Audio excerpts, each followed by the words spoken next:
Good afternoon, everyone. Good afternoon, everyone. Thank you for joining us, and may I please extend a very warm welcome to the esteemed 2022 business panel of the LSE SU India Forum. My name is Pratna Sridhar, and I will be serving as your co-moderator this evening.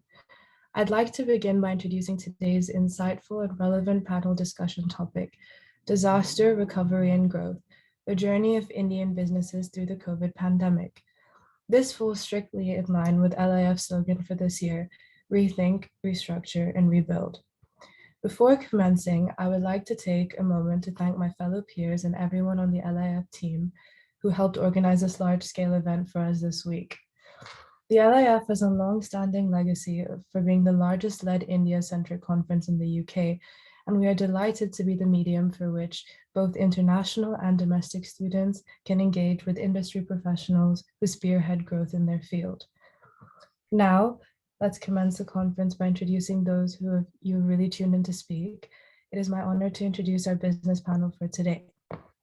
Firstly, Mr. Rohit Kapoor, who currently serves as the Chief Executive Officer of the Oyo Hotel Group, the largest Indian multinational online travel agency.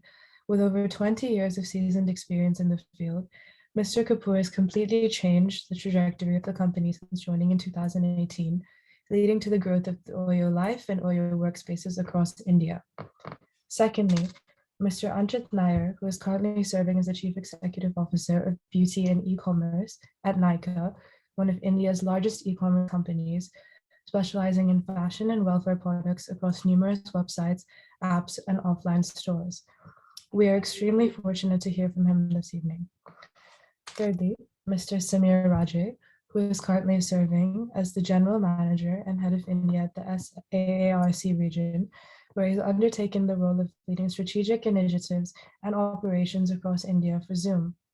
We are particularly delighted to hear from Mr. Raje, considering the effect of the pandemic Zoom has had on the company and how they managed to capitalize on brands so efficiently. Finally, we are also delighted to introduce Mr. Anand K, who is currently serving as the Chief Executive Officer at SRL Diagnostics, which provides diagnostic services in pathology and radiology. And we are honored to hear from him this evening. Now, I'd also like to give a brief introduction on our professor moderator, Professor Niranjan Janarandan, who is an assistant professor in management. He teaches organizational behavior and leadership at the LSE, and his research interests pertain to groups and identify processes in organizations. He's also working on a project aimed at improving service orientation in public health centers in India. Prior to joining LSE, he has a PhD from the University of Texas at Austin and an MBA from the Indian School of Business, Hyderabad. Before opening the floor to discussion, I just want to add some quick housekeeping notes. Since this is an online webinar, we might have internet connectivity issues, but please be rest assured that our team would ensure the panel discussion runs smoothly. We aim to have Professor Niranjan moderate the discussion for about an hour, and then we will open up the floor to audience questions for around 20 to 30 minutes. So the audience can send in questions through the chat box, which I will constantly monitor and pick out the most relevant questions. If you have a question targeted towards a specific panelist, please mention their name. And without further delay, I'd like to turn it over to Professor Niranjan. Thank you so much, Pratna, for the introduction, and very warm welcome to everyone. I'm sitting with a background, which is the LSE old building. If we had this session in person, this is where we would be. It's one of the first buildings of LSE, and it's on Hutton Street. And we have an old theater here where we welcomed Nobel laureates, past alums, and eminent speakers like yourselves. So welcome to LSE. And thank you so much, Rohit, Anand, Samir, and Anchit for joining us today. And we really look forward to hearing your insights on what can only be described as a really, really challenging couple of years for all of us all over the world. And we do have some questions for you to sort of orient the discussion, but we'd really like to go back in time, understand what your state of mind was when the pandemic hit us, where you were with your respective organizations, What was going on in your mind? What was keeping you awake at night in terms of the strategies that you were thinking about? When did you sort of realize that this pandemic was here to stay and would affect us for a lot longer than the initial short few months that we thought it would actually affect us for? And sort of how did that affect your strategy? It's actually very exciting for me to be here as well, personally and professionally. I do conduct some research on organizations and how they responded, particularly to the pandemic. But most of my research has been within the organization. So we've looked at the climate within the organization, how that has affected the employees' creative behaviors and whether they were proactive. We've looked at how people in the higher education sector have redefined how they look at their jobs, how they look at their careers, and their professional identities. How do they approach life after the pandemic in what we all know now as a hybrid workspace at best? And it's very exciting for me now to be on the other side and to moderate this fascinating discussion and hear about, given that you're on the periphery of the organizations, you're looking both inside and outside. You're speaking to policymakers, you're speaking to the government, you're speaking to your customers and your employees.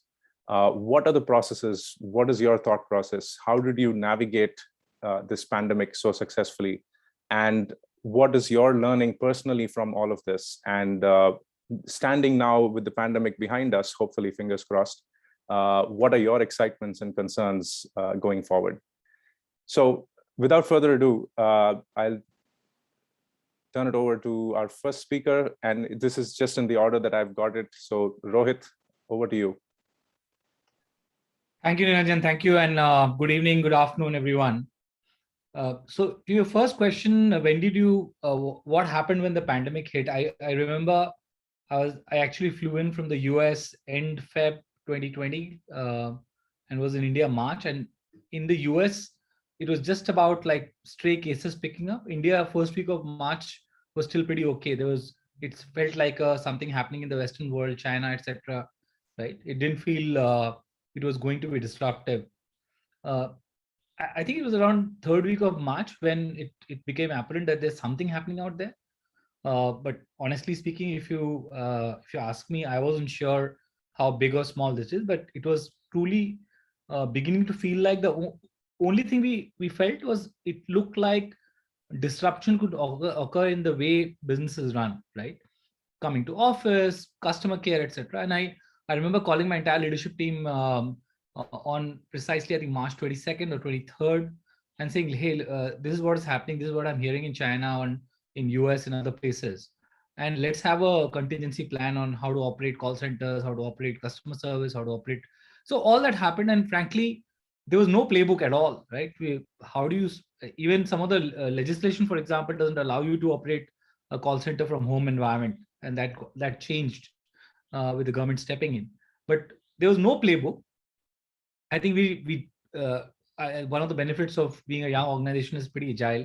So we're able to react and move everything into BCP mode in 7 days time. Then the lockdown happened, and it was a 2-week lockdown, if you remember. Initially, it was 15-day lockdown, and it felt like it's a 15, 20-day kind of emergency which will get over. But look, I think one thing that COVID has taught us is that every time we stick to confirmation biases, we suffer, right?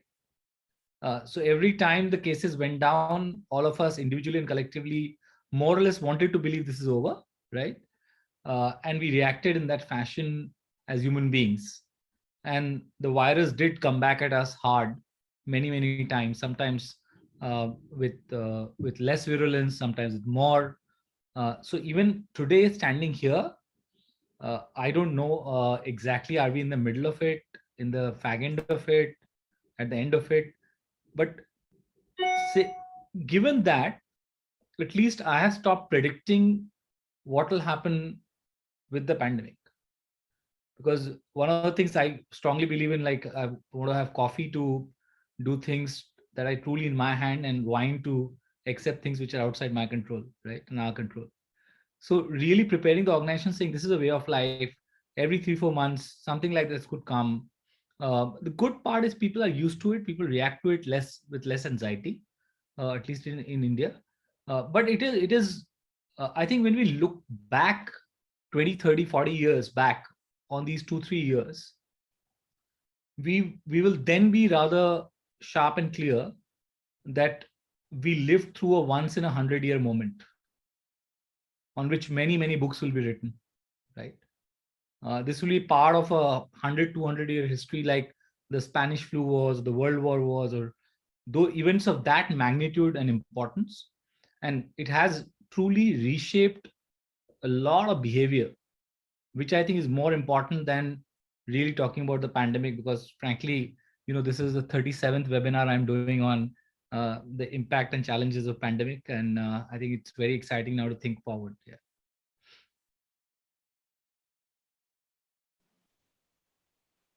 Thank you so much, Rohit. I'm sure that we'll have more questions as we sort of hear from the other speakers as well. So moving on to our next speaker, Anchit.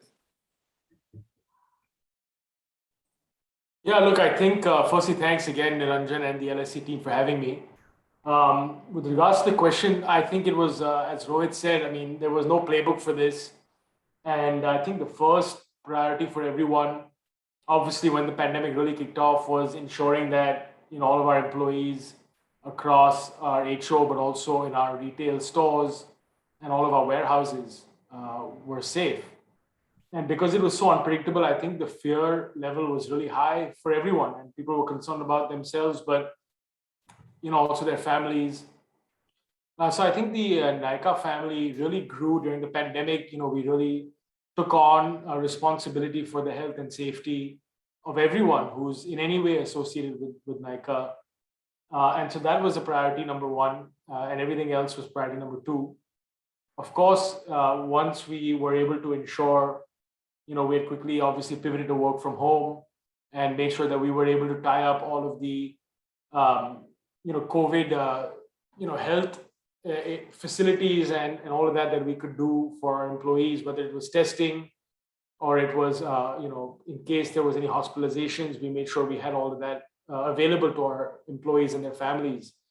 But after that, of course, the focus turned to business and how do we stay in business? How do we remain relevant to the consumer during a pandemic when business had come to a standstill? So that was priority number two. And I think given there was no playbook, I think the government, Indian government, and also the state governments, as well as businesses, really came together in quite an admirable way. And I think a lot of the competition and things were put aside, and actually there was good note sharing, there was best practice sharing happening between all of us in the business community and the government. And the government was very constructive, especially by the second wave, they were very constructive. They said, how do we keep business going? How do we keep supply chains moving? How do we keep consumers, making sure consumers have access to everything that they need? And I think that's where e-commerce played a big role. And that's where NYKAA tried to play a big role.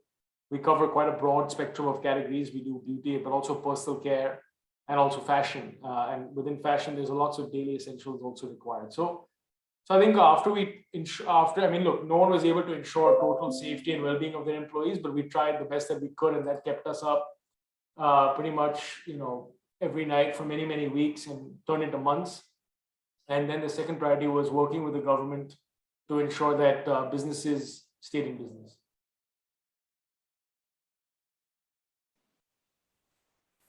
Great.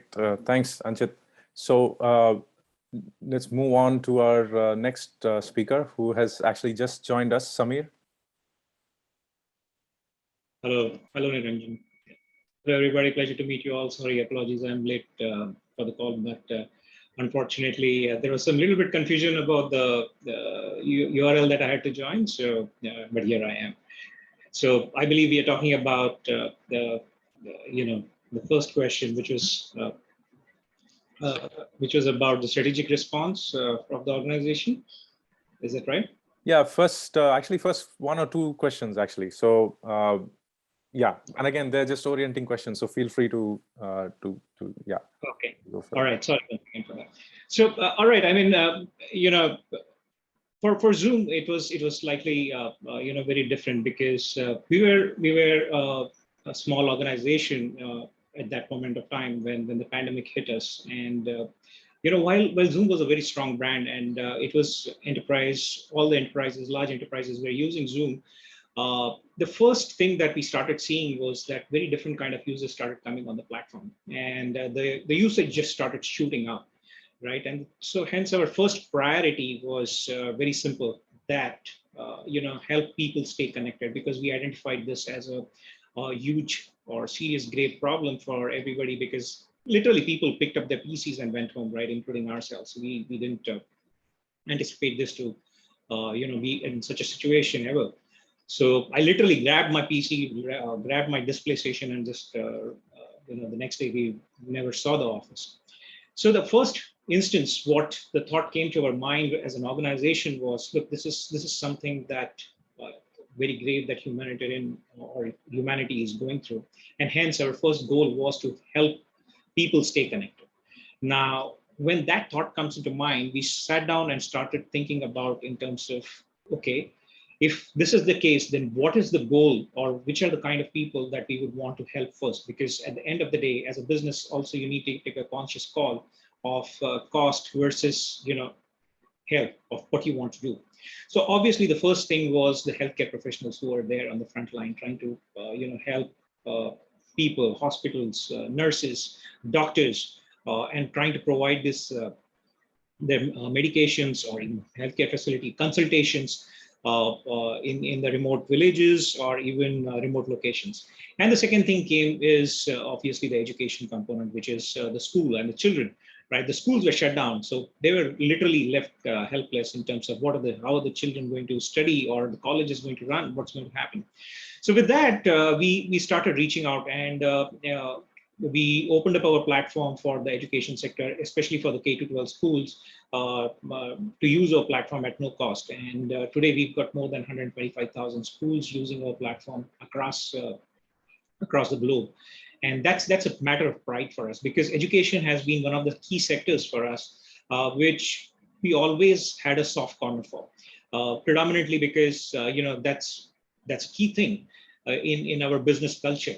And as a result of which, we opened up the platform, and the schools, colleges started using it. And second, of course, we reached out to the healthcare professionals and doctors, and we started also working with state governments and central government to ensure that people on the field stay connected back to the headquarters. A classic example, if I have to give, was the BMC, or the Brihan Mumbai Municipal Corporation, which successfully used Zoom to stay connected during the pandemic times, and was using it big time to ensure ground level support to the staff. So I would say that was the key first strategic step as an organization we took to help humanity stay connected during these difficult times. I think that was the first one. Great, thank you, Samir.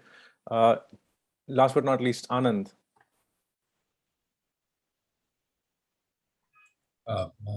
Thanks, Niranjan.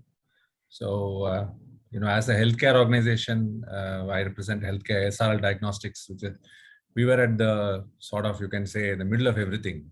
So when we talked about the pandemic, so, it started as a crisis where, we really didn't know what was happening. So, as we have seen, the last pandemic happened somewhere in, the early 1900s.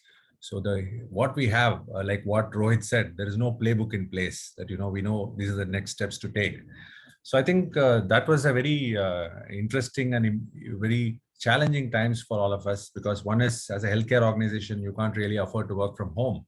So you need to be there in the field. And, that's the reason probably first time healthcare workers were also recognized as, frontline workers for the pandemic. As a laboratory organization, we were very much in the thick and thin of things. But what we also have to understand is that, the first time in the history, a health crisis had shut down the entire global economy. This painfully demonstrates how inseparable healthcare and economy have become. And across the globe, we have seen that the healthcare systems were not designed to deal with this kind of crisis. Either we saw a shortage of beds, sometimes we saw a paucity of ventilators, and during the second wave, we saw there was paucity of oxygen cylinders. So the challenges that were thrown by this pandemic to the healthcare system were actually something, which was something which you really can't plan. So it is something you'll have to do something, you have to do it on the ground and, as you go. So another key factor which you have to see is that as organizations, we all try to innovate and put new things in place. But at the same time, in healthcare, being in a controlled environment, working in a controlled environment, you are being covered by the Disaster Management Act. And, you have, the difficulties to innovate also were there, you have to be very careful and work within the system, understand the regulations, regulatory framework, and then plan your day in terms of what you want to do. Because as you know, many of the kits, the tests, for example, if you take the simple thing like a COVID-19 test, we never had a kit or a test format for this. So we need to really find out how do we actually go about and do this test. So to identify where you get the kit and how many you're going to get, because during the first wave, during the March, April of 2020, the entire logistics supply chain was broken. So most of the kits that we use are imported. So there was no supply chain, and we didn't really see, nothing actually coming out. So that actually spurred innovation. People in India also started looking at how we can manufacture some kits. So those things also started happening. But what I feel overall is that, the two immediate challenges that our healthcare systems face is the physical and mental exhaustion of healthcare workforce, along with the badly worn out hospital infrastructure. The second is the growing backlog of healthcare procedures. I think that has a much bigger impact because the inability or the fear in the high risk patients, like your transplant patients, your cancer patients, your mental health patients, to consult a doctor. This whole process of consulting a doctor was disrupted, and any chronic disease management was delayed. And even some critical cancer patients, cancer cure therapies were being postponed because you can't really afford to go out, you can't expose this patient. So this is probably something, even though we saw that the teleconsultations and all picked up, but the estimates suggest that 80% among general practitioners and 60% among specialists only had to see the fall in consultations because of the pandemic. And even if you account for the surge in teleconsultations, this was not really a great number to feel good about. And I think that was one of the major impact of this pandemic on the healthcare systems. And what is a longer term impact? That is something which we need to see. That has to be addressed through sound policies, both from the government side as well as from the overall global perspective, like WHO and all those organizations. But India needs reinvention in healthcare infrastructure, strengthening both our primary healthcare system as well as investments in technology and trained workforce. Thank you so much, Anand. Thank you so much, all of you, for that great start. So I think we've got a great platform, and I'm going to build off what Rohit started us off with. That this is we've all been in a lot of seminars about COVID and about the response. So let's think forward. You mentioned, Rohit, that there was no playbook, and you sort of you want to be prepared for something like this to hit us again, potentially. I hope not. How do you prepare for something like this? So, and I want to layer this question as well. And of course, the question is for all of you. Do you see it as being prepared for a disruption, or do you see it as being prepared for a new normal? Because a lot of us are in a hybrid mode, maybe continuing to be in a hybrid mode, but that might not apply to certain occupations like Anand was mentioning in terms of healthcare to the same extent as it applies to some of us. So what new normal are you preparing for? Are you preparing for disruptions, or are you preparing for a new situation that we haven't been used to before? So Niranjan, just on a lighter note, I spent 10 years in consulting, and I've been hearing about a new normal for the last 25 years, right? But on a more serious note, it gets newer and newer, right? Yeah, it gets newer, and everything is a new normal, right? My learning is that the best way to prepare is not really to develop the ability to predict what's exactly going to happen, because that's close to impossible. If that ability we have, I'll rather be punting in stock markets and making money than doing a real job, right? But it is 3 or 4 things, and I'll keep it very simple. One is assess the leadership to see that is the leadership in the organization learning? Are they learning individuals? And are they agile and not stuck to sort of their experiences? Because the only difference, the one similarity between good leaders and bad leaders is both have a lot of experience, right? So that's hardly an advantage always. So learning is one. Second is the speed of staying connected to your partners and consumers has to be much shorter, right? It can't be quarterly consumer service. It can't be 6 monthly consumer service. It needs to be almost like a weekly dialogue with consumers to see what's happening. Now, that's an advantage by itself in any even in a stable state environment. But in times when things are rapidly changing, right? Let me take our category example. June 2020, we surveyed customers and asked them, will you travel? Simple question. They said, doesn't look like for the next 6 months. The lockdowns ended. 3 weeks later, same cohort of customers said, we will travel maybe within 1 or 2 months. Another 15 days, they said, we are looking forward to travel next week. Right? Because when they also don't know exactly how the world is unfolding, the speed of the frequency of staying connected and measuring is very, very important, right? It's happened in categories like fashion where because of face masks, suddenly lipsticks went down and eye makeup went up, and Anchit can, I'm sure, has reams of data on that stuff, right? And the third is when things do happen, right? Really take a call on what is the best outcome for the company, everyone at that point in time. I'll give you an example. We work in hospitality, right? When COVID wave 2 happened, and it was very clear, I come from a healthcare background. I was with Max Healthcare for many years, right? It was abundantly clear to me talking to friends in hospital that this is not looking pretty, right? And I live in NCR, it was particularly bad in the initial days here. And that time to keep hard pedaling on business is the worst thing we could have done, right? We actually reorganized our entire company into saying whoever wants to be a volunteer, this is the time, right? We also did not give monetary benefits to people because that was nothing. Money couldn't buy much during that period. Oxygen, medicines, support, ambulances. So for 3 weeks, the entire company was actually a volunteer force, right? Trying to help each other, friends, family, whoever needed help, right? And those are the kind of decisions, and there could be a different decision at a different inflection point, right? The agility to take those decisions and take the gut call, right, based on some data is also going to be very, very important. And lastly, I think, look, there are some discontinuous trends which have happened, and I'm particularly pleased with this work from home phenomena, right? I'll tell you the simple reason, and with I know Sameer's Sameer's company has really helped us navigate this period more than probably any other company. But technology did exist before the pandemic to do video conferencing. It did exist. So why did work from home not happen? It was a trust issue. I will not speak on behalf of everyone, but very large sections of corporates did not trust their employees to be productive from home. FaceTime did matter, but now when nobody had a choice and leaders themselves all work from home, including the leaders who used to question work from home quite actively, then suddenly trust went out of the equation. Trust was given.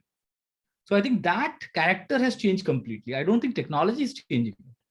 It is a trust we have in each other to not be visible to each other and still be productive for each other has fundamentally changed forever. So those, and I can go on. There are 5 or 6 discontinuous trends of that magnitude, which will really reshape how we operate in the future world. But I'll stop there, and I'll love to hear my co-panelists also talk about these things. Yeah.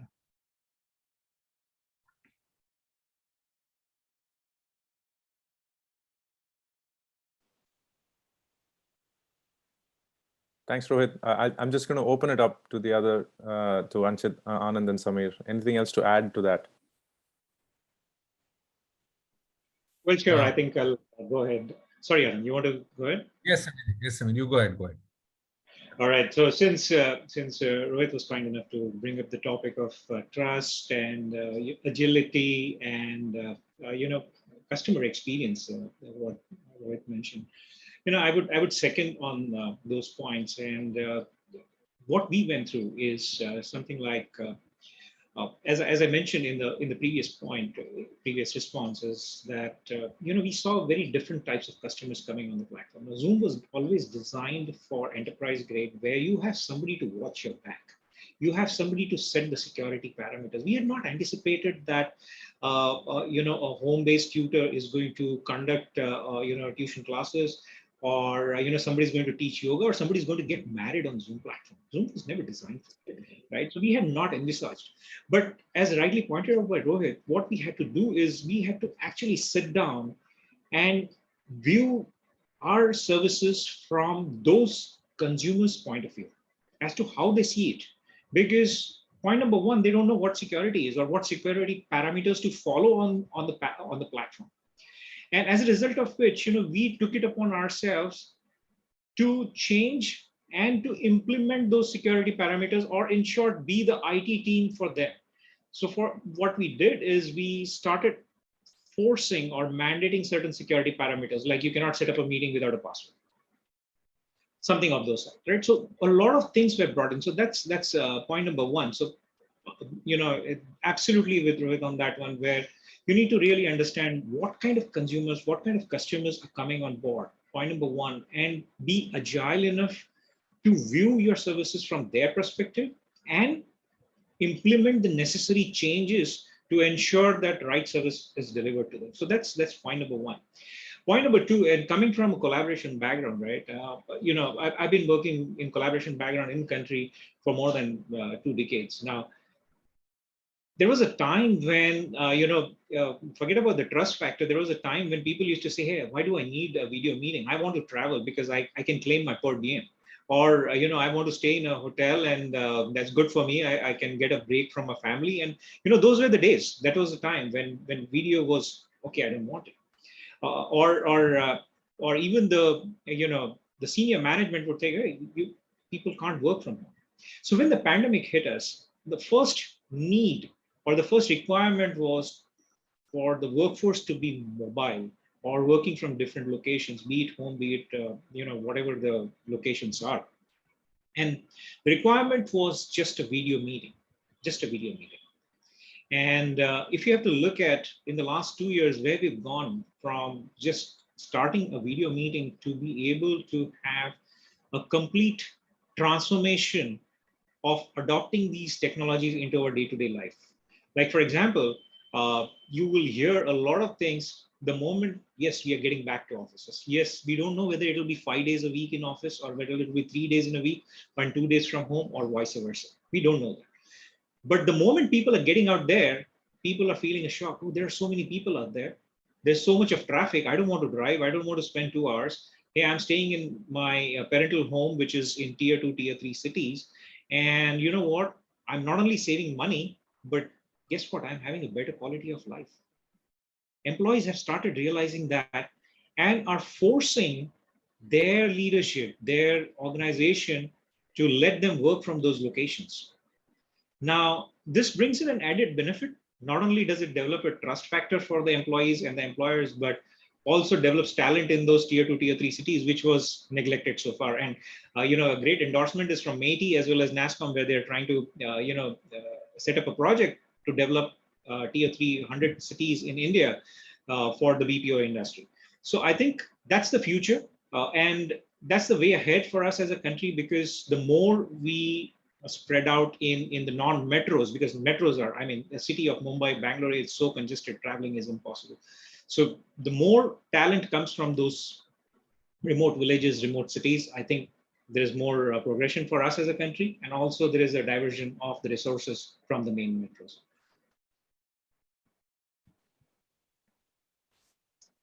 Thanks, Samir. Anand, I think you were wanting to add something.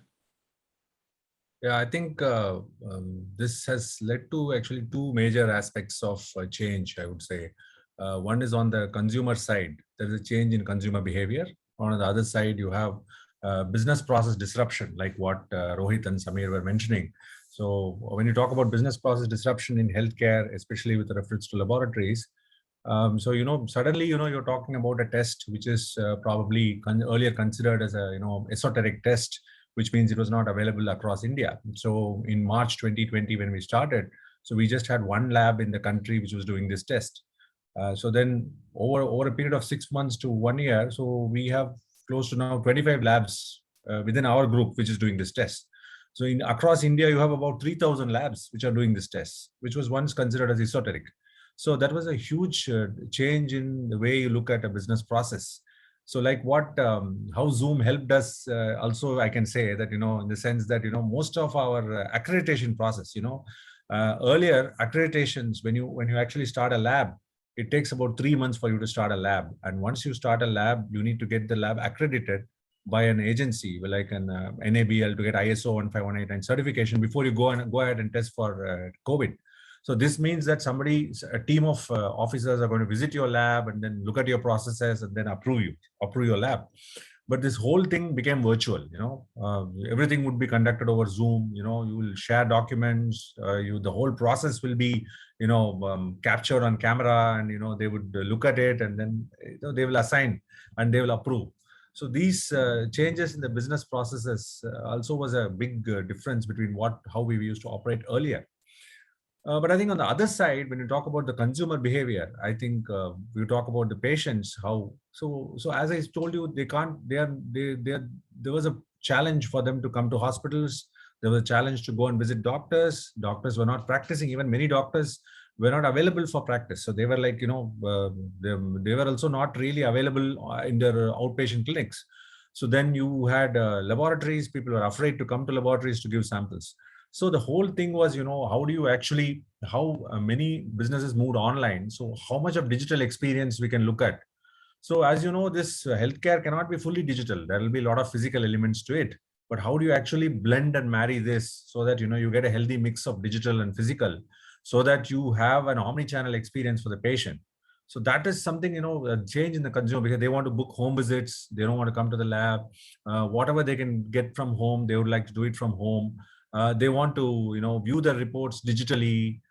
They don't want to no longer have hard copies. So these are some of the, I think, consumer changes at the consumer level, which also reorients our overall business processes. Thank you, Anand. I think I want to dwell on this point a little bit, the geographic aspect that both Samir and Anand, both of you mentioned. So Samir, you were mentioning that there's been a move towards tier 2 and tier 3 cities, both in terms of people migrating there, as well as policies that have been encouraging of the development in those cities. So I want to sort of direct this question at Anand and Anchit. How does this change the fact that in both your businesses, you're dealing directly with the consumer, but there are services that can be rendered either online or at the consumer side, like you can actually bring the service to the consumer. And given the fact that there's been this migration to tier 2 and tier 3 cities, and probably a little bit people coming back to the major cities once offices open up, but it's not going to be a complete transformation back. We're not going to go back to what we were before. How does that change your strategies? So I'll take that first. So basically what we have seen is that, during the whole time of the pandemic, so we had to move deeper into the country. So you're talking about tier 2, tier 3 cities, and how are we actually going to take healthcare and requirements to the patients there. So one of the major things was that what we saw is that we were able to open close to about 1,000 centers across the country, mainly in tier 2 and tier 3 cities. So we are going closer to the patient. So, but the last mile connectivity still needs to be completed by process of home collections, the process of interactions through our call center. Our call center saw a robust growth. So we saw our agents. We were earlier having close to just about 50 to 60 agents, and suddenly it became something like 300, 400 agents because your call volumes increased so much. It became 4 times or 5 times. And your home collection also, it grew from, we were doing close to about 1,000 patients a day by home collection earlier. Suddenly it jumped to about 4,000 patients a day. So how do you actually handle this kind of a thing? And, how do you actually go about setting up the whole thing, whole ecosystem in those tier 2 and tier 3 cities? So you have a trained manpower, you have those things in place so that you can handle this. I think those are very, real big changes that really happened, and we were able to manage that as we move forward. Yeah, maybe I'll just add, I think for us, a large majority of our business has always come from tier 2, tier 3 cities. And that was only accentuated during the lockdown, primarily because tier 1 cities seem to have been hit harder, due to COVID than smaller towns, in the sense that things tended to open up quicker in smaller towns and smaller cities and the larger metros. So they were a lot more open for business. We have a large network of physical retail stores. Those tended to be open longer in tier 2, tier 3. But that being said, I think NYKAA has always been very optimistic about this segment of India's population and demographic. It's I don't know how much you've traveled in India, but I've obviously traveled a lot domestically, and I've seen lots of these, what you refer to as tier 2, tier 3 cities, but they've changed a lot in the last 5 to 10 years. And they are pretty amazing. If you go to smaller cities like Bhubaneswar or Ranchi or Amritsar, or even, if you go east to Guwahati, I mean, these are really up and coming cities, and I think they are benefiting from having a little bit less population. Being kind of newer in many ways. So the infrastructure tends to be better. There is a lot of consumption there because, there is a lot of business and industry in these smaller towns. It may not be financial services and consulting and professionals, but the smaller businesses, agriculture, industry, so there is a decent amount of aspirational individuals. There is disposable income. So it is actually quite a good segment of India's population for us as an online retailer. And of course, not only is there disposable income there, but they also lack the choice that tier 1 citizens, people have, which is the ability to, in tier 1, you've got large shopping centers, you've got department stores, you've also got travel, retail, ability to travel abroad. Smaller towns, you don't have that. So they've got the wealth to an extent, and they've also got a lack of supply in terms of options. So it's a great opportunity for retailers online, predominantly online retailers like ourselves. Great. Thanks, Anchit. And thanks, Anand. I'm going to switch gears a little bit here. I'm going to go to the audience questions. So one of the questions that's come up is, in the case of CSR commitment, COVID has disrupted further allocation as per Schedule 7. So how have companies managed their CSR commitment in these fragile times? And I think I want to add on to that question, where a lot of times there's, of course, with the mandated CSR in India, but also in general, there's sometimes a disconnect between what the organization does for CSR and the core objectives of the organization, owing to the actual nature of the business. So my question is, has the pandemic and the efforts that you've done to sort of encourage your employees, work with the society, work with the government, have they helped you bridge that gap or bring your CSR closer to your core objectives? And how has that been, how have you managed that, or what are the challenges you've faced in that?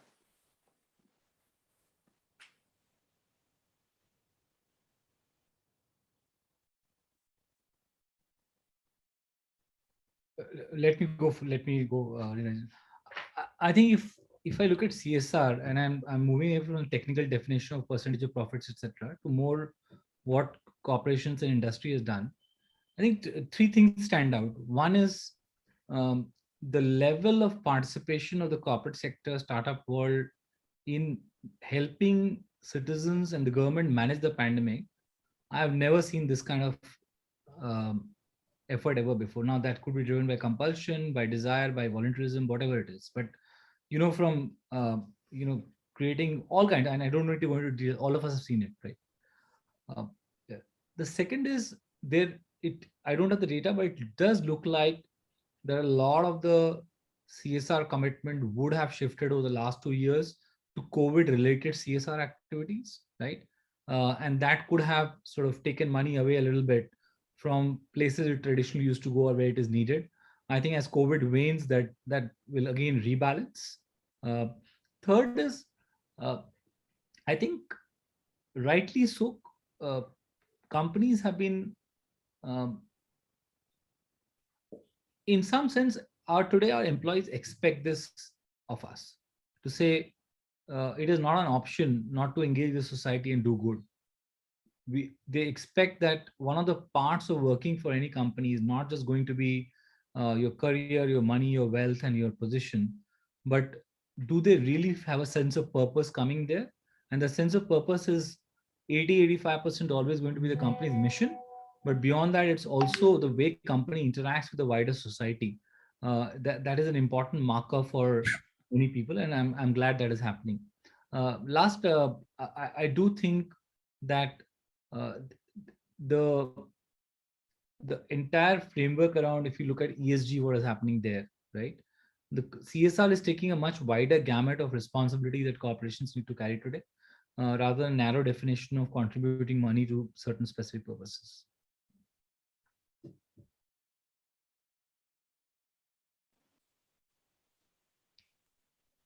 All right, I think I can add to it. So for us, it is slightly different because when at Zoom, I think for us, it's all about caring and the culture, right? And that comes from our CEO.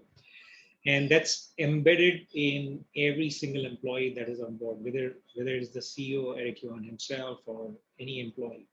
So we really don't look at CSR as a mandate or something that we want to tie back to profitability or something. Of course, governed by as we are a publicly traded company, definitely there are rules and regulations. But as a basic DNA, we have what is known as Zoom Cares, which was set up long back. And the function of Zoom Cares is simply to look after a lot of these kind of initiatives, be it providing education, be it providing healthcare facilities, be it offering our platform to the needy or some other areas. So we look at that, and it is not purely based on what are we getting in return, or what's the value, or is it a mandate or something, but it's just simply our DNA to do that. And not only that, but I think each and every employee at Zoom is motivated sheerly because it's a matter of pride for me when Rohit and Anand mentioned that Zoom helped them during the pandemic and difficult times, and that made my day. That puts a smile on my face because we could help people, we could help their organization, and that's all is required, and that's what keeps us going. And as a part of it, we also have another fund, which is where, as a part of Zoom Cares, we also have employees contributing to support or any kind of initiative that they feel is right, and the organization contributes equally into that. So we look at it very different manner because it comes embedded in a part of our DNA. And you'll find us doing whatever possible within our reach to help the organizations or the global community. And there are some select areas that we've chosen, like, for example, education, healthcare, and a couple of other things where we feel are very crucial, and we need to invest in. So there is racism that we try to voice again, equality amongst amongst people. That is something which we strongly advocate, and it goes on. And these are all worldwide initiatives. So I think Zoom Cares is embedded in each and every employee's blood, and I think DNA, and I think that is what keeps us together and keeps us going.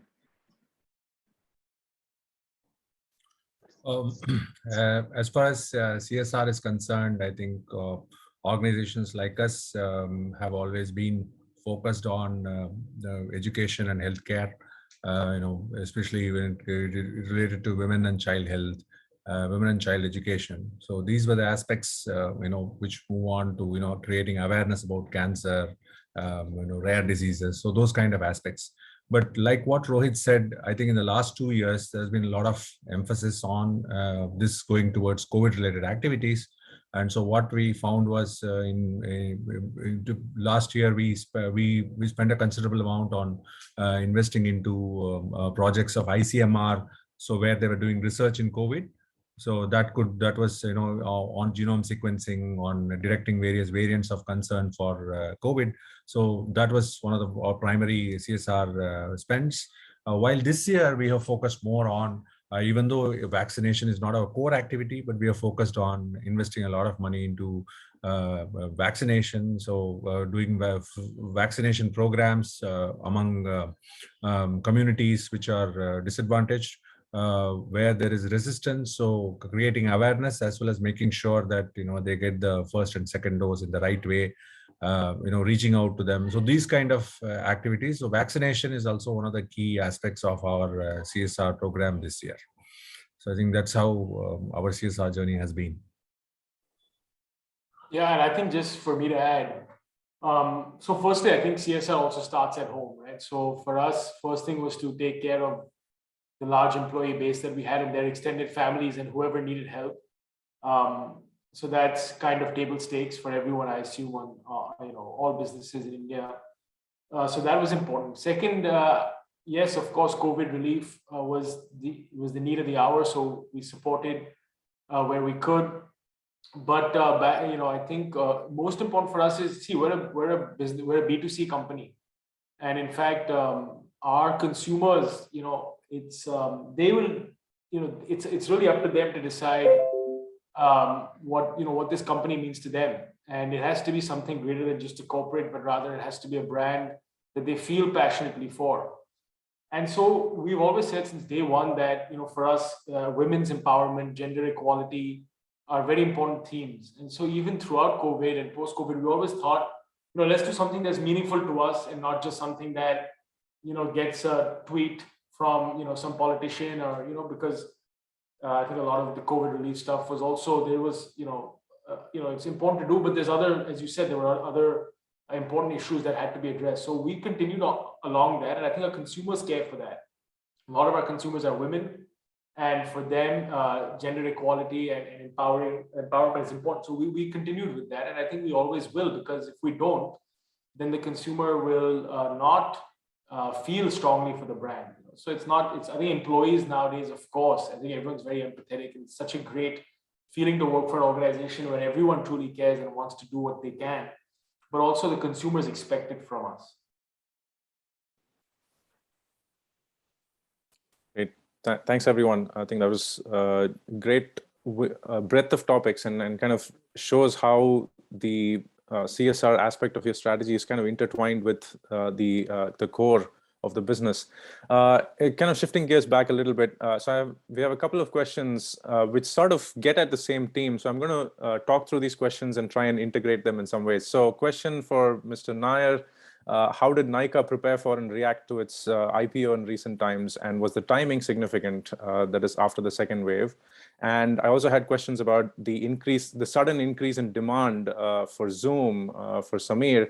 And Mr. Kapoor mentioned the willingness to travel shortly after the lockdown. How did this trade off with government advisory? So I think overall, this talks to two things. One is timing, right? So how do you time your decisions, especially in this uncertain time?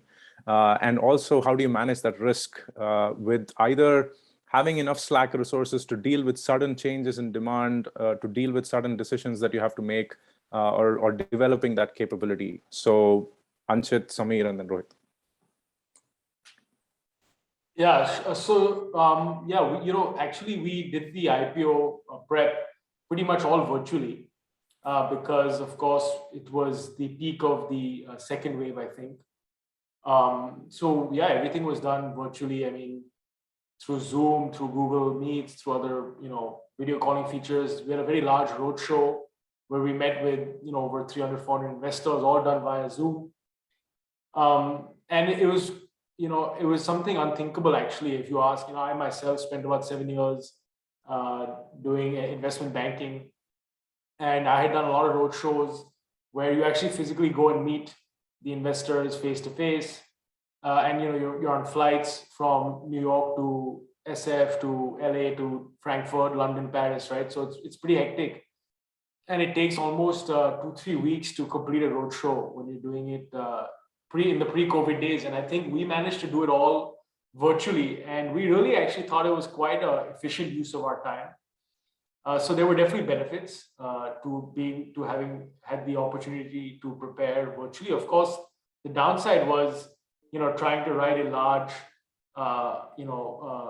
they call it a DRHP, a prospectus, working with an army of lawyers, bankers, auditors, consultants, employees. I mean, it was quite an incredibly challenging task. But we had, I think what was most important was that we proceed with the IPO. We had no certainty what was going to happen with COVID, but it was the right thing for the company. It was the right thing for our investors, and it was the right thing for our employees. So I think the timing, I think we got fortunate in the sense that we launched the deal in November, which kind of happened to fall between the two waves.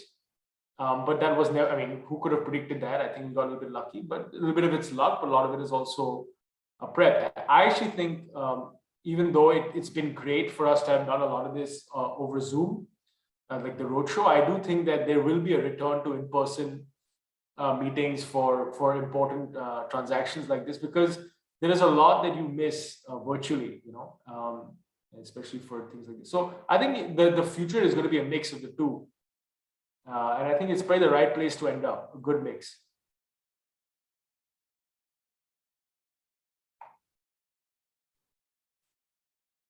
All right, I think I'll take the next one. In our case, it was quite different.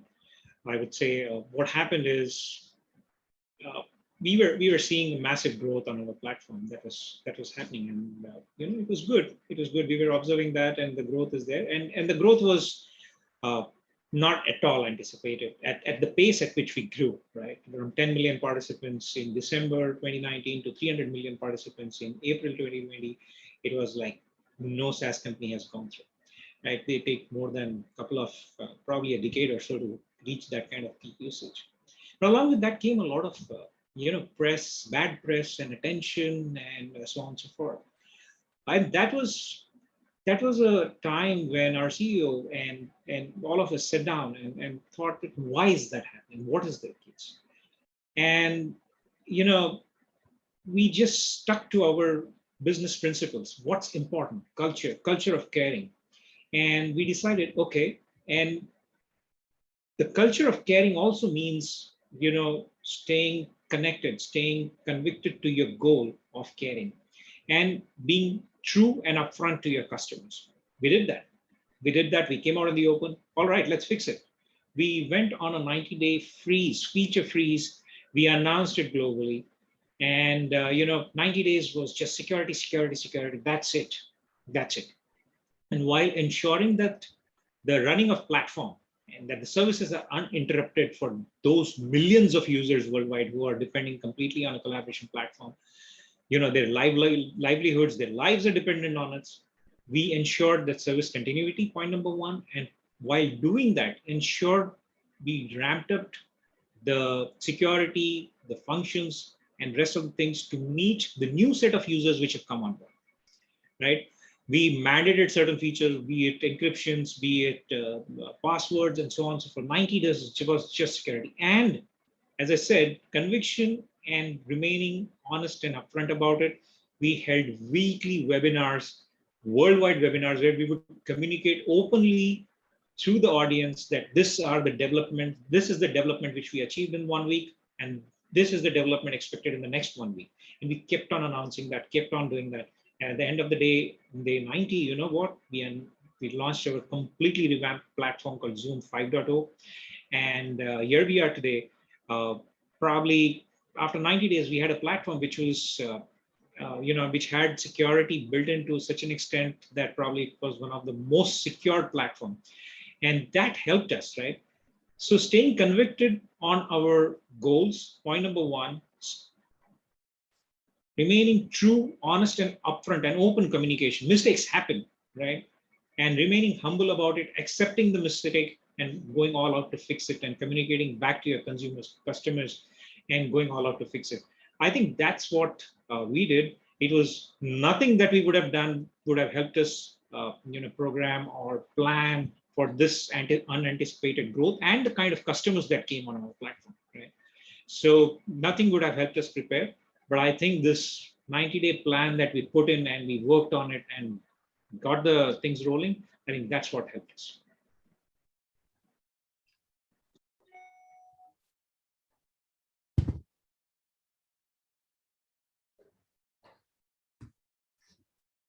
Hi, Niranjan. I think there was a question on government advisories and travel, right?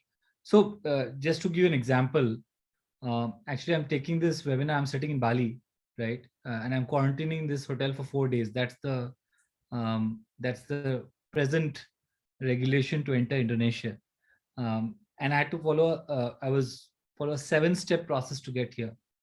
Like, I kid you not, right? Wow. So this is how it is today, and this has changed over time in states, in cities, in countries. I think the issue was not so much about whether you adhere to government protocols or not, but how do you know about them, and there was sort of the confusion. So one, we have always operated with complete consonance with whatever the government was permitting at that point in time. But more importantly, I think, how do you inform consumers about it? And very simply, we had a section which you still have on the app, which said where you could go and city by city, state by state, you could check everything that was required to travel at that point in time. And that was a much used feature because there was genuine confusion around rules, and they were changing every day, etc. So this is the new reality. I'm stuck in this room with a not so bad view for 4 days before then I'll be tested again. And if that is positive, then I go and do my business meetings. That's the new world for now. Absolutely. Thank you, Rohit.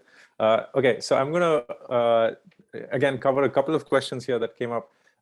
So how has the pandemic changed workplace culture and business culture? So I know Anchit mentioned a little bit about employees sort of feeling that connection with the organization that they work for, with the mission and vision. And I don't know if this is a cheeky question, but also an optimistic rhetorical question. So has the pandemic changed employee behavior for the better? What do you think?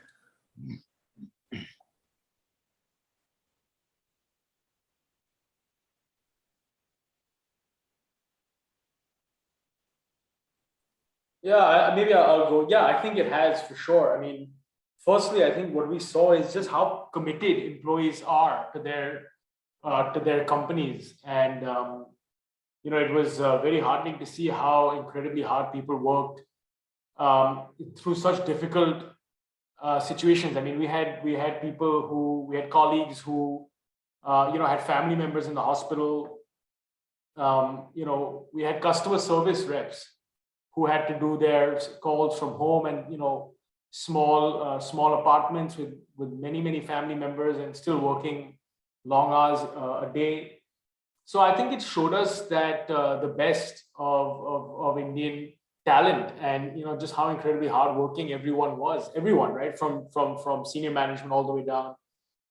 So it was very heartening to see, and I think it brought everyone together in a weird way. Even though we were apart, I think it brought everyone together, and there was a real sense of we're in this as a team. So that was good to see. And in fact, we're back to office in a big way now at NYKAA, because we do think it's important to collaborate and to work with each other in a much more informal setting, and not have to set up a call or set up a VC. So we enjoy working and brainstorming and throwing out ideas, and just we have like an open floor. We sit in like a big, looks like if you come see it, it looks like it's like a warehouse like structure, and everyone just sits side by side. It's pretty open. So there's a lot of ideation that can happen like that. So I think people are excited to come back to work, and yeah, of course they want some flexibility to have time to work from home as well, as and when they need it. And I think we're open to that, like any other company is. So I think we saw the best of our colleagues during the lockdown and during the work from home, and I think now people are back, and I think the hybrid model is here to stay.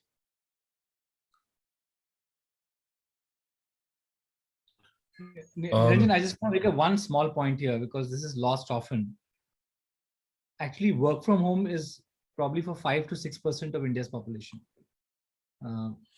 93% of population has no work from home, and it's a very large part.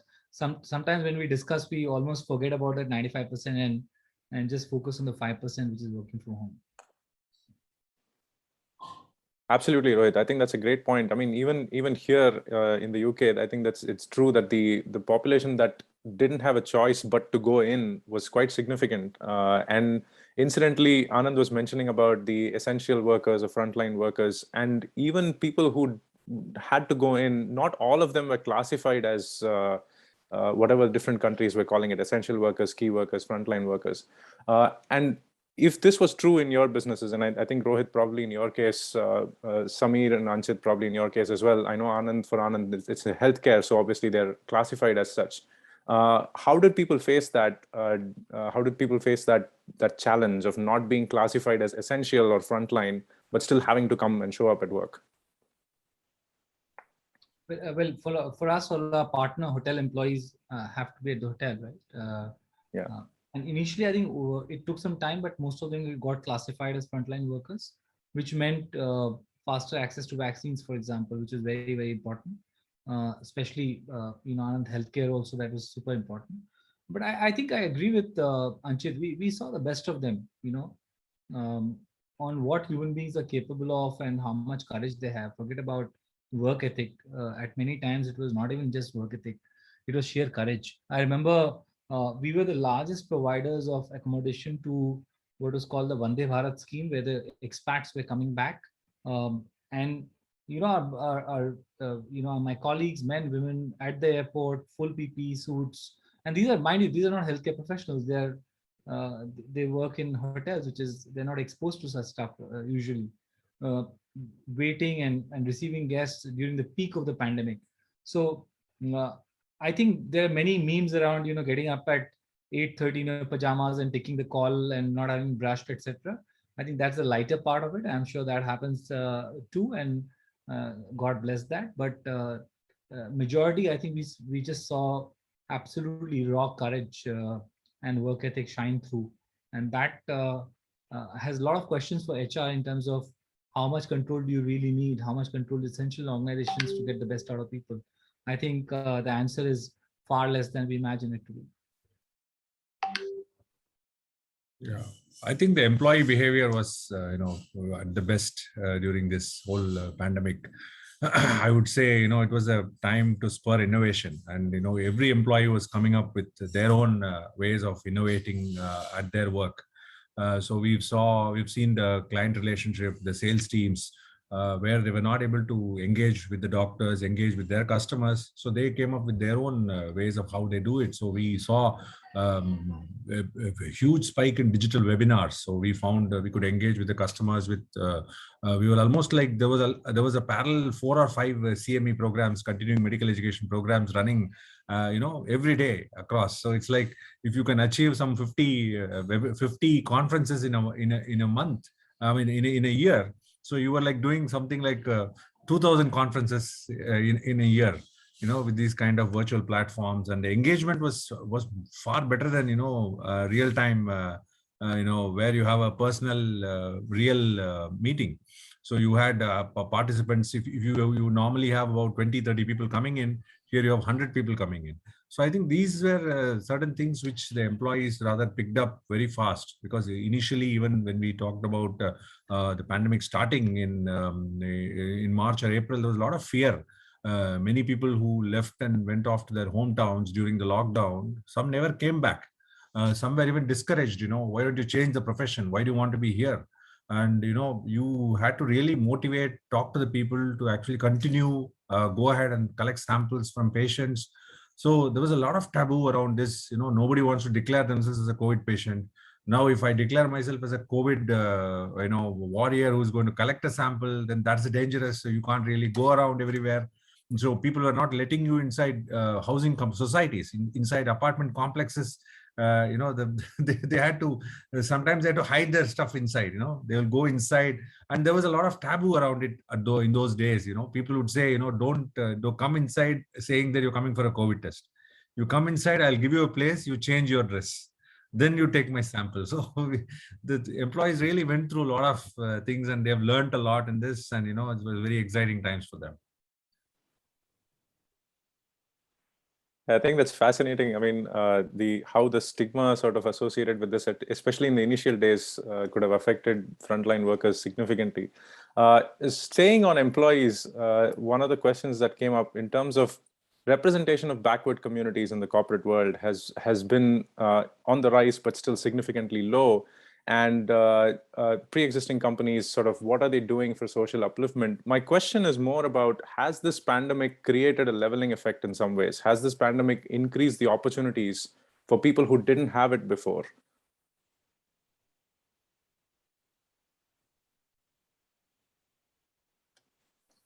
I'll say both yes and no. Yes, because talent is now truly mobile. Like, why do you need developers to be sitting in the next location? They could be anywhere in the world and do work for you. So yes, I think the pricing of global talent will equalize much more, right?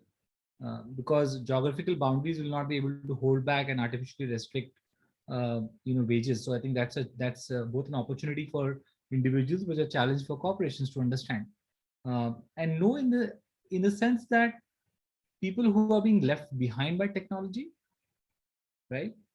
I think the gap is going to widen even more, and that's where a lot of work needs to happen in what I call the role of technology as a benevolent enabler rather than a force of disruption.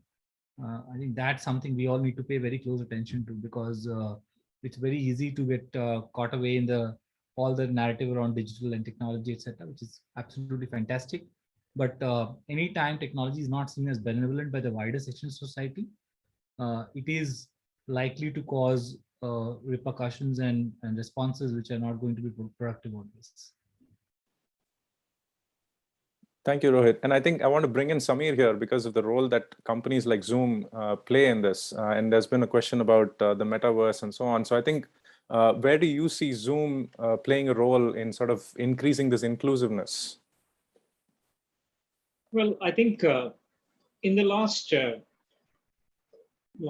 or so, I think inclusion has been probably increased role to play because people are consciously making an effort, whether it's a it's a class, or whether it's sexual orientation or any other thing, right?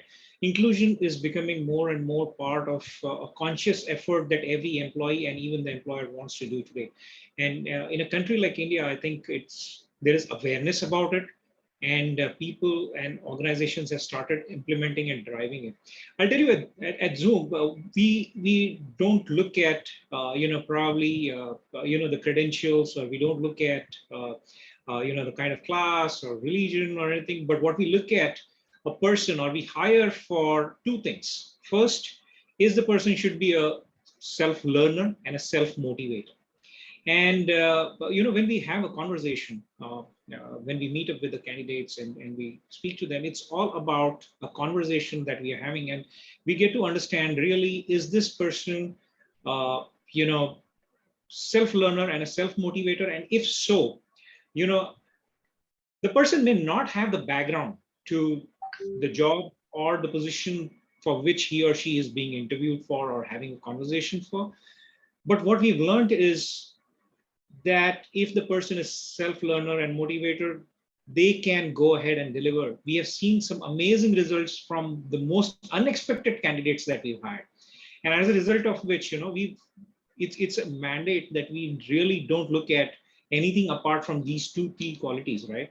And it's other way around also, because when a person is not able to self-learn and self-motivate, whatever you do, that person will not be able to stand and deliver. That's the whole issue. Because in an organization like Zoom, if you have to be agile, if you have to deliver, you have to keep on learning, and you have to keep on motivating yourself. As our CEO says, right? If you're coming to work, the first question is what kind of organization you want to work for, what kind of culture you want to work. And if you don't feel motivated, that's the day when you take a break. And if you keep on asking that question again and again, then you really need to find a reason why you're here. Because if the motivation is not there, then it's a big question mark. What are you doing? What are you doing in this organization? So I think that's happening, and it's more and more coming in Indian organizations, Indian communities. Inclusion is a conscious effort. Of course, metros has been there for quite some time, but I think now even the rest of the cities and tier 2, tier 3 cities are making a conscious effort to it, and that's the right way forward. Thank you, Samir. So I think a couple of other questions still on employees, right? So with the lack of face-to-face interactions, and Anchit was mentioning about how for critical decisions, sort of still bring the team together. How do you make sure that the employees remain motivated and connected in terms of the social support that they would otherwise get from a pre-pandemic workforce, right? So either it's because they're working remotely, so you have a much dispersed organization, or because the organization as we see it is hybrid and a lot of their colleagues are probably not physically there. How do you still ensure that employees still get that support? Well, coming from the world of collaboration, let me say one thing, right? We humans will always survive on this. And no amount of virtual reality or no amount of technology can take the human element out of the socializing or the thing, right? I mean, technologies will evolve, things will come, metaverse will come, or you'll have avatars and you'll have amazing lot of things. But human touch, human element is always there, and we as humans cannot live without that. We have to have that in-person chat, probably have a drink or two with our colleagues in the evening, on the weekend, and that's so required. That's so required. But on the other hand, if you look at all the employees who have worked virtually in the last 2 years, the key thing has been having those conversations. It's not necessary to have a collaboration meeting or a collaboration session just for a meeting purpose. Right? You can do it for anything. Like Anchit was mentioning about sitting in the office and sharing ideas. Well, that's fantastic. Right? That's where collaboration comes into. Whether you're sitting in one office or whether you're sitting in multiple offices, you need to capture that. You need to have a repository for that and be able to access it on various platforms, various devices. So that's how you feel connected. You should not be constrained to be in one location, one device, one platform. And that's the power of collaboration. And I think as we go ahead, the entire collaboration industry is transforming. First, in the last probably 1.5, 2 years, what has happened is the people have transformed. We went from, being in a physical world and employers not trusting their employees to a world where everything was virtual, forced virtually. Now everybody knows virtual works. There are benefits to it. Now we will go back to offices in some form or the other, to some extent, maybe 30%, 20%, or maybe even 100%, right? And now is the time where the collaboration technology evolves. And like Anand was mentioning, Anchit was mentioning, it is about the collaboration technology or the virtual world fitting into the workflows. Oh, I want to provide a telehealth consultation to a person who is probably in a remote village. How can I do that? Can the same data be picked up by hospital management systems? Do I need to go into a different environment? Oh, I need to sell or retail my product to a remote village. How do I do that? Can I give that immersive personal touch to that person sitting out there within the same application that I have provided on the mobile? That's the new workflow. Similarly, when you're signing documents or you're showing travel advisories and you want to sign off your test certificates, can you do that sitting in a meeting? So that's the future where the entire technology is evolving based on what we have seen in the past, right? So these are the various elements, and I think that's what the future is looking like. Hybrid is one thing, physical or digital, phygital as they call it, that's the another thing. Metaverse or different forms of technology, AI, VR, AR, all coming into it, and then making it a completely collaboration platform and fitting into your world is another thing. So this is a complete transformation. I'm so glad that I'm at a juncture where this entire collaboration technology is going through a revolution, I would say. Fantastic, Samir. I think we share that sentiment that we are definitely in the cusp of something that's great. And on that note, I just want to throw it back one last time to each of the four of you. What are you most excited about in the coming years? What is something that really you feel that this is something that I am really looking forward to for each of your organizations or for your industries? And we'll wrap up with that question.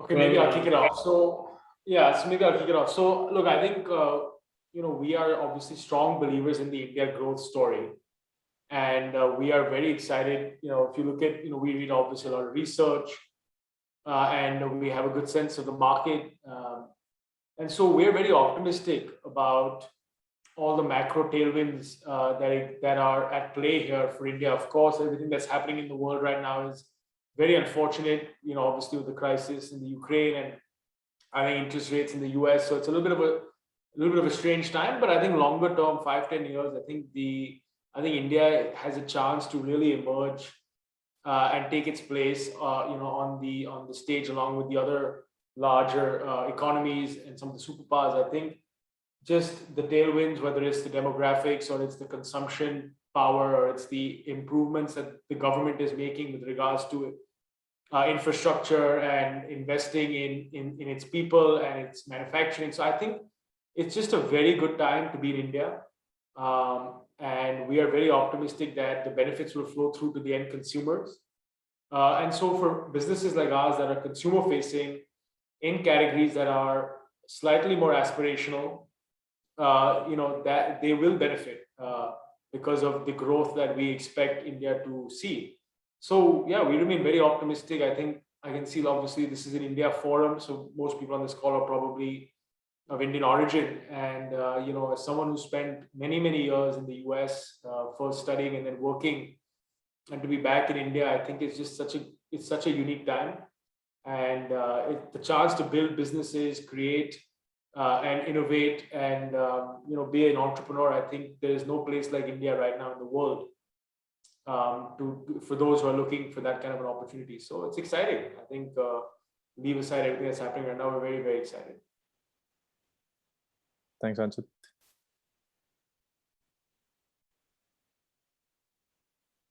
Great. So on that optimistic note, I think I'd like to thank everyone for being here and thank you for the opportunity. I'm going to turn it back to Prarthana to wrap up.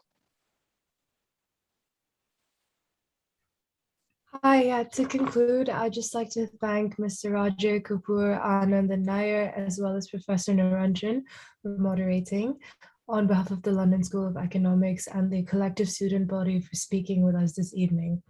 This whole conference will shortly be available on YouTube as well. So yeah.